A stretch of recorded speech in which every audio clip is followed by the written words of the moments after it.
Ani po 40 letech nezměnila většina sovětských vojáků, kteří v srpnu 68 obsazovali Československo, na okupaci názor.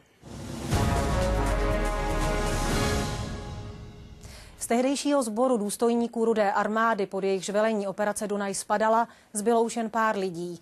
Náš moskevský zpravodaj Josef Pazderka ale vypátral velitele bývalých sovětských jednotek, které obsazovaly centrum Prahy, 89letého generála Pavla Kosenka, a natočil s ním exkluzivní výpověď. Zachránili jsme svět před třetí světovou válkou. Ničeho nelituji. I po 40 letech zůstává pohled generála Kosenka na srpnové události stejný.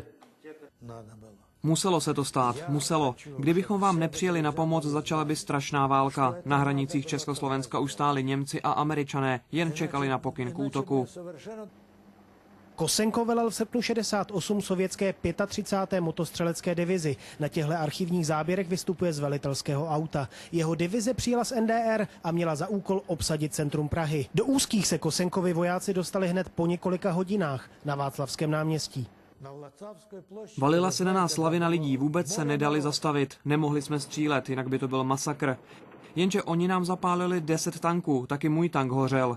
Když jsem lezl ven, začal po mně někdo střílet, div, že mě nezabil. Přežil jsem to, kulka zasáhla našeho nabíječe. Ta kulka, která mi mířila sem do hlavy. Šetření československých orgánů nikdy v žádném případě toto nepotvrdili. Kosenko si ale stojí za svým. Kontrarevoluce podle něj v Československu byla. Sám údajně zabavoval její zbraně, ukryté v sanitkách a na dalších místech. Osobně jsem to viděl, vždyť jsem tam byl. Několik takových sanitek jsme sami zastavili. Byly tam automaty, pušky, granáty. Našli jsme je i na dalších místech.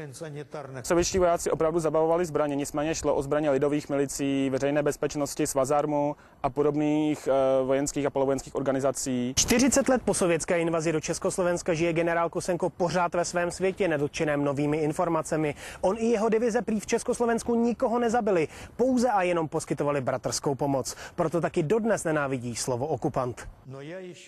Chci vám, přátelé, ještě jednou říct, nebyl jsem nepřítel, okupant, nepřijeli jsme k vám ničit. Naopak, přijeli jsme pomoci jako nejbližší přátelé.